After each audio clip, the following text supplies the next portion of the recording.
All right, welcome back, everybody. God bless you all in Jesus' name. Cloning.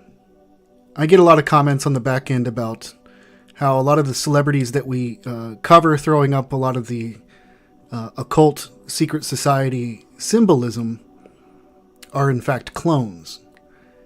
The story usually goes that this popular musician or popular actor or actress was killed, maybe sometimes in a sacrifice, and replaced by their clone, and then they get even more elaborate in the cloning centers and such. I don't want to be associated with these theories at all. I don't really even see my channel as a conspiracy theory channel. I try as best as I can, even though we're dealing with a subject matter that is sometimes hard to document and verify, simply because these are things done in secret and people don't want them published. But this is, we've heard these stories about Kanye West being a clone when he went, had a sort of what you might call a nervous breakdown and went into a psychiatric unit and then came back a much different person. Some people say he was cloned at that time. To me, it seems as though, based on the research that I've done, that Kanye West is most likely a monarch, a victim of MK Ultra, essentially. And, we've seen that bore out with his wearing of the leopard print and throwing up a lot of the Illuminati signs and symbols. Freemason poses like the hidden hand or the sign of a master of a second veil. So, but let's just read a little bit of this just to see, because it gives the media, here's what I don't like about these things. It gives the media ample opportunity to sort of mock those of us who are looking behind the curtain, as it were, as to what it is our reality actually is. And so it's sort of low-hanging fruit for them to grab on and just sort of dismiss everyone outright. It's almost the same as the whole reptilian business. I believe that people see sometimes these manifestations in others. I saw it myself in person. However, I don't believe they're reptilian beings. I believe that I have a biblical view of my world, because it's always bore out to be true. And I believe basically what I was seeing was a manifestation of a demonic spirit that was inside the person. And as a matter of fact, looking back on the incident that I had, it was as though there were a sort of a unique personality speaking to me through this individual. So there's that. But I think that kind of thing as well, these are the kinds of things, like when Vice did their documentary, when they did their documentary on gang stalking, for instance, they selected some interesting individuals, one of whom sort of promotes this reptilian race perspective of things. And it's just not been my cup of tea. It's not my experience of things. But anyway, let's go ahead and read just a little bit here. Rap conspiracy theorists may have had it wrong with those Gucci Mane clone rumors, but could the Kanye West clone rumors be the real deal? Of course not, but let's indulge them anyway. Concerned fans seem to think the old Kanye is dead and that it's an actual imposter who's walking among us. Now, before you go sucking your teeth, rap conspiracy theorists are citing Kanye's recent behavior as proof that the guy who's been in the news lately is a clone. In the last 2 months, this Kanye has dissed the idols Jay-Z and Beyonce, praised Donald Trump, canceled his sold-out tour, suffered a mental breakdown that landed him under a psychiatric hold, dyed his hair blonde, and turned into a Trump-loving fanboy. Pretty suspicious behavior when you think about it, and when paired with the fact that we have technology to clone, this conspiracy theory doesn't seem so far-fetched at all. Wake up, sheeple. The Illuminati is I've already said too much. I thought I was the only one thinking he no longer looked like he did pre all this BS. One woke fan stated on social media before ruling out drugs for Kanye's behavior, and look, I'm sure he's on the good stuff, but drugs don't make your face look oddly completely different. Like it looks like him, but at the same time, it doesn't look like him. Interesting. And that's about how they covered this. So again, by folks, sometimes I actually think that, because I believe very much so that some of the channels that represent themselves as as truth channels are shilling, essentially. Sometimes they'll tell a lot of truth, and yet the tell will be that, let's say they've been telling a lot of truth for years, and for whatever reason they're still stumping for Donald Trump, and they've gotten to the layers of the system, how it works. They've been looking at all the same evidence, and for whatever reason, all those pictures of Trump with devil horns and 666s, and the fact that he comes out of Hollywood, and these are just the surface level stuff. Just doesn't register. It's a non sequitur, not something to pay attention to. That's a form of shilling. There's something going on there. That all these Christians identify with the man who blatantly used Christianity as a sort of a stump speech that he had to give to get elected, and also to sort of appeal to the Bible Belt and to Christians who are looking for a candidate that they can get behind. I said it the other night. My second favorite book of all time. What's my first favorite book? The Bible. The Bible. And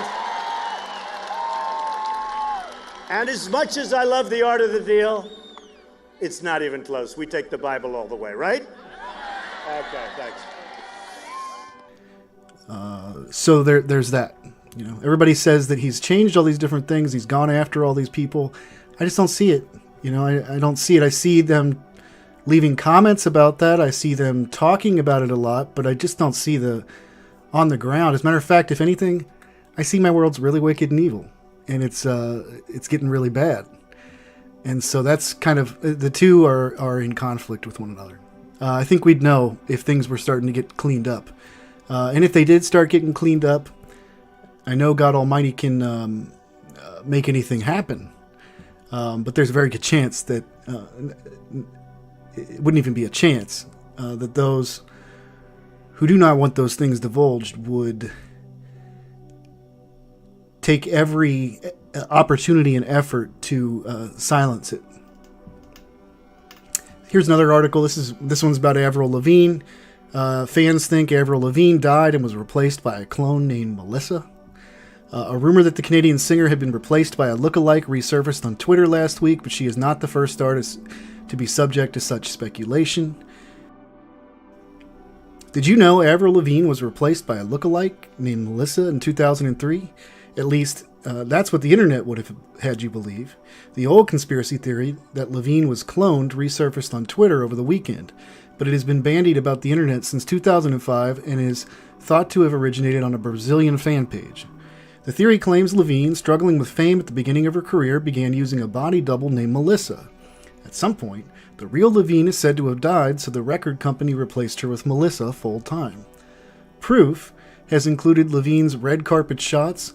Lavigne wears trousers, Melissa prefers dresses and skirts, and supposed differences between the facial features of pre-2003 Lavigne and the current incarnation. Now, let's just pause there and just point out that people age, people do change even. I do not dress the same way I did when I was in my early 20s, or even maybe in my late 20s, early 30s. I don't dress that way anymore. I don't dress like I did at 38 today. I don't look like I did then either. So sometimes I just, it's frustrating when you look at this kind of thing. And you might have noticed I don't really approve these comments, even though I got a lot of them on the back end. Theorists also believe Melissa has left clues in songs such as Slipped Away, in which she sings, "The day you slipped away was the day I found it won't be the same." Yeah. There was even a publicity shot in which Levine had Melissa written on her hand. Spooky. Probably because she was aware of the internet rumor, right? Long story short is I believe that these are most likely sort of so-called conspiracy theories invented by the enemy itself in order to sort of divide and also to provide an opportunity and reason to then point at those who look into these matters as being unstable. Even though you don't believe in this, right? You never promote it, whatever else. You're lumped in with people that believe that these people are all cloned, that they're all reptilians. Stephen Colbert sort of suggested that on one of his episodes as well. No, I just, I have a biblical view of the world, and I'm also seeing blatant, in-your-face, clear evidence that folks throughout my entertainment industry, from actors and actresses to the musicians, and it doesn't really even matter what genre of music, are initiates in the secret societies. They're occultists, many of whom are outright Satanists and promote it very openly.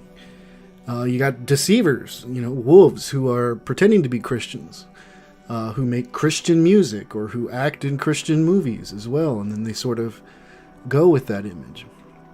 But this kind of thing, I mean, really, when I, because I always like to just sort of weigh things in my mind about how this would even work, would be that cloning exists, right? We know that much. Cloning can occur. They can do it. But how would they clone someone? This is just my question. Like, how would they clone someone? Where do they keep them? Like in a factory somewhere, ready for use when the actual person becomes useless at that point? Or are you telling me they can sort of clone someone sort of on the spot, and they have all the memories, all the mannerisms, maybe a little different, I know, for folks that they claim, no, they're different, that's why we're saying, who generally seem to have no awareness that they are a clone, that seems extremely far-fetched to me, and I look at the weird, strange underbelly of our reality pretty much all day long, and I have my segments of research. Now, with the transgendered issue, it's a little different, right? With the transgenderism, there does seem to be this agenda to sort of, because it's bore out with a lot of these television shows that are coming out that are sort of promoting children even who feel like they need to transition. We see The Amazing Desmond, or Desmond is Amazing, who's promoted, and being a drag kid, as it were, is now said to be normal. That's normal for a young child, and we should support that. And if you think any differently than that, then you're a bad parent. So there is an agenda to sort of invert our world and to flip it upside down. But there's also a lot of meddling in all of this, as you may have picked up on. There's a lot of lying. There's a lot of deceit in these end times, and I believe that this is one of them. And so I don't approve these kind of comments when they come in. Simply because I don't want to give anyone I don't want anyone who comes onto one of my a few of my videos, let's say, and they're starting to break through what you would call the programming and the spells that are over people, and then for them to be able to just go down into the comment section, look at all these comments that are highly speculative, just kind of out there. I mean, really, really out there stuff. And then for them to be able to say, well, there must not be much to this because this is the crowd that's sort of into this and looks into this, and so probably this isn't my channel, this isn't a place to go to for information. So I try to always keep that in mind about, you know, those kind of comments that I will allow as well. You're free to hold those, obviously. I mean, you're free to believe that if you want. And I'm not necessarily even saying you know, I don't personally believe it. I don't really think it's helpful to promote that. But you might walk away from this video and think I'm entirely wrong and be upset with me. That's fine with me. I just don't want to give people who are just starting to kind of come out of it any reason to scurry and run, because it's associated with just really weird, again, very highly speculative, sort of fringe things. We're already on the fringe enough when we're trying to convince people and show them that the devil is indeed real, and that not just that there are people that call themselves Satanists or who have devoted themselves to that path, but that the very people that they look up to, that they go see the latest movie of on the weekend, or who they buy the latest album from, are literally adherents of that pathetic system of religious thought. So with that said, we're just going to go ahead and close this broadcast. Hope you guys got something out of the content. God bless you all in Jesus' name. You guys have a wonderful night, okay? Thanks again for watching. If you found this video helpful and educational, please click the thumbnails below to watch some of my other videos or to subscribe to my channel. Again, God bless you guys in Jesus' mighty name.